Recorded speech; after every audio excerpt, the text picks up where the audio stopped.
Comment below where you're watching from and what time it is right now, because what I'm about to tell you will make you question every online relationship you've ever seen.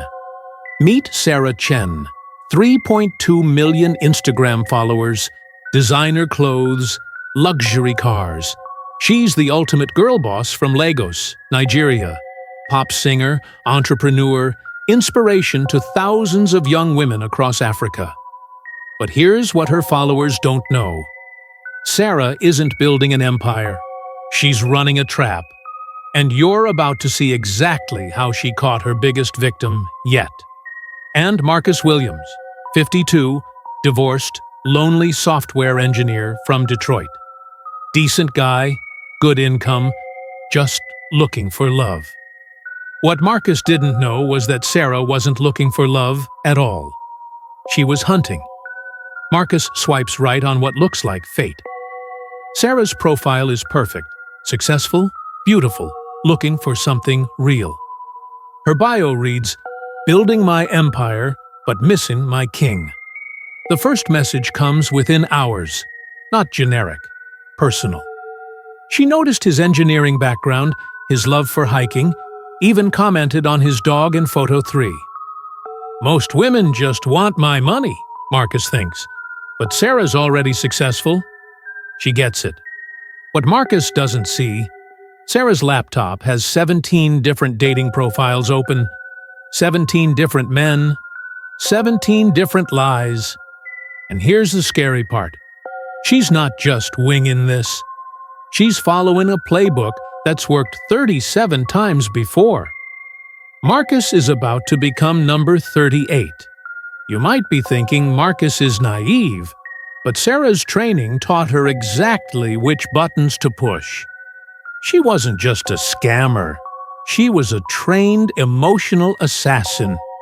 And if you think you could spot this, hit that subscribe button right now, because I'm about to show you techniques so advanced that even smart people fall for them.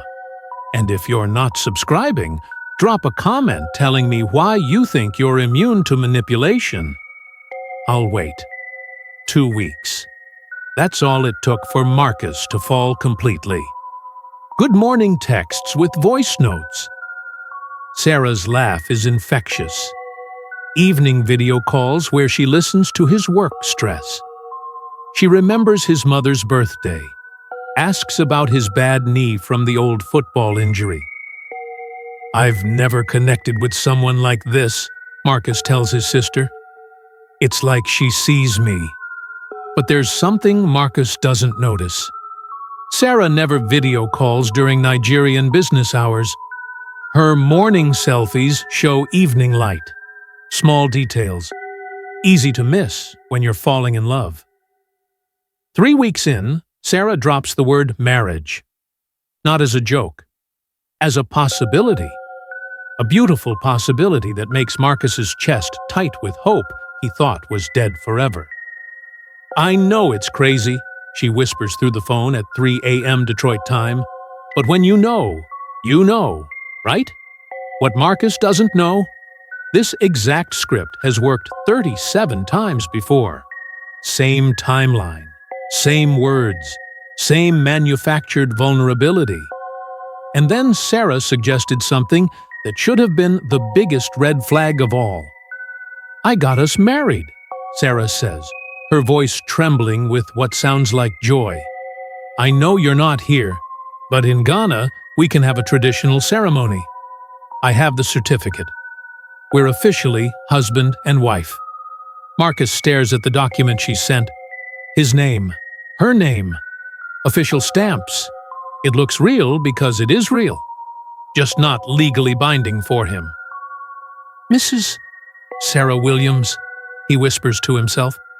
For the first time in years, Marcus feels chosen, wanted, loved. He frames it, and puts it on his nightstand. The paper feels thick between his fingers. The gold seal catches the light from his desk lamp. Outside, Detroit rain drums against his apartment window. Meanwhile, in a small office building in Lagos, Sarah prints out 37 other marriage certificates. All different names, all different men, all the same love story. Her supervisor, James, reviews her progress. "Williams is ready," he says. "Time for Phase 3. Phase 3. The part where they break your heart and empty your bank account. Baby, I need to tell you something." Sarah's voice is different today. Scared, vulnerable in a way that makes Marcus's protective instincts kick in immediately. "My father's farm. The main crop failed. The rains didn't come this season. If we don't get funds for new seeds and irrigation, my family will lose everything they've worked for." Marcus feels the familiar weight of being needed, of being the solution, the provider, the hero. "How much?" he asks without hesitation. "I hate asking you this. I hate being this person. But $5,000 would save the harvest." Marcus checks his savings account. The number glows on his laptop screen. $47,000. His emergency fund, his future security, his retirement safety net. But this isn't just money. This is his wife's family. His family now. The wire transfer takes 3 minutes to process. "You're my angel," Sarah sobs through the phone. "I love you so much. I can't wait to start our life together." But the farm crisis was just the beginning. The farm. Hospital bills for Sarah's mother. Visa fees for her to visit America. Emergency repairs on the family's only truck. Wedding venue deposits for their real ceremony when she arrives. Each crisis is perfectly timed. Just when Marcus starts to feel broke, Sarah pulls back, says sorry, promises it's the last time. $5,000, $8,000, $12,000, $3,500, $7,000, $15,000. That's $54,000 in 6 months. But here's what's really sick about this. Every single sob story was copy-pasted from a manual. And Marcus had no idea he was reading from someone else's script of heartbreak. "I feel terrible asking," Sarah always begins. And Marcus always believes her, because the pain in her voice sounds so real. His hands shake as he types his banking password for the 7th time. The apartment feels colder. His coffee tastes bitter. The numbers on his phone screen blur together. His savings account, $2,000 remaining. Then Marcus's sister Amy visits. She scrolls through Sarah's Instagram while Marcus makes dinner. "Wait," Amy says, her voice strange. "This video was posted yesterday." On the screen, Sarah laughing. Bags of luxury items, not a care in the world about any struggling farm. A TikTok shopping spree at Dior. The timestamp on the video changes everything Marcus thought he knew. Now, here's where this story gets absolutely insane. Special Agent Rodriguez had been tracking the network for 8 months, 17 victims across 12 states. But Sarah wasn't just some small-time scammer. She was about to lead the FBI to something much bigger. Something worth over $2 million. Romance fraud is a $1.3 billion industry, she explains to her partner. These aren't random scammers. This is organized crime. The operation is sophisticated. Real marriage certificates. Professional photographers for fake family crisis photos. Voice acting training for real emotional manipulation. Sarah, real name Akosua Mensah, is just one performer in a much larger show. Agent Rodriguez looks at Marcus's file. Total loss, $89,000. His entire life savings gone. His trust in love destroyed. "Sir, we need you to come in," she says when she calls him. "We think you may be a victim of romance fraud."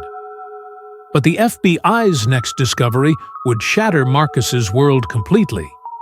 Lagos to Newark. Sarah thought she was safe, that her American boyfriend was just another Mark who would quietly disappear in shame. She was wrong. The arrest happens at customs. FBI agents waiting with papers. Her phone buzzes with messages from 17 other husbands who have no idea they're not the only one. In her apartment in New Jersey, staying with her aunt while waiting for trial, Sarah still posts designer clothes, expensive dinners, acting like nothing happened. The ankle monitor is just barely visible in her latest selfie. The FBI discovers the full scope, and it's worse than anyone imagined. 47 fake identities, 213 victims, $2.3 million stolen. But here's the part that'll make your skin crawl. They had actual training manuals, like step-by-step instructions on how to break someone's heart for maximum profit. This wasn't crime. This was a curriculum. Marcus was never special, never chosen, never loved. He was just a number on a spreadsheet. And the most devastating part? Sarah's story wasn't over. The trial reveals everything. The training compounds in Lagos, where young people learn to break hearts for profit. The victim selection algorithms. The psychological profiles. Sarah's defense. I was just trying to survive. Marcus testifies via video link, and what he says next will break your heart. His voice cracks when he describes the marriage certificate still hanging in his bedroom. I believed her completely, he says. I thought I was saving her family. I thought I was building our future. And get this, he still calls her his wife, even after everything. During his testimony, Sarah's face shows something. Is that guilt, or is she calculating her next move? The sentence, 7 years federal prison. $2.3 million in payback money that will never be fully paid. The gavel hits wood with a sound like a gunshot. Sarah's aunt cries in the gallery. Marcus watches from 800 miles away, feeling empty instead of happy. But here's the thing that haunts everyone in that courtroom, and this is going to make you angry. Sarah still has 4 million followers.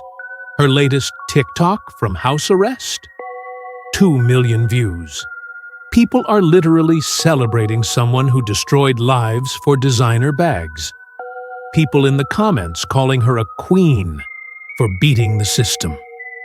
And this is the part that'll keep you up at night. Love made Marcus weak. Technology made it weaponized.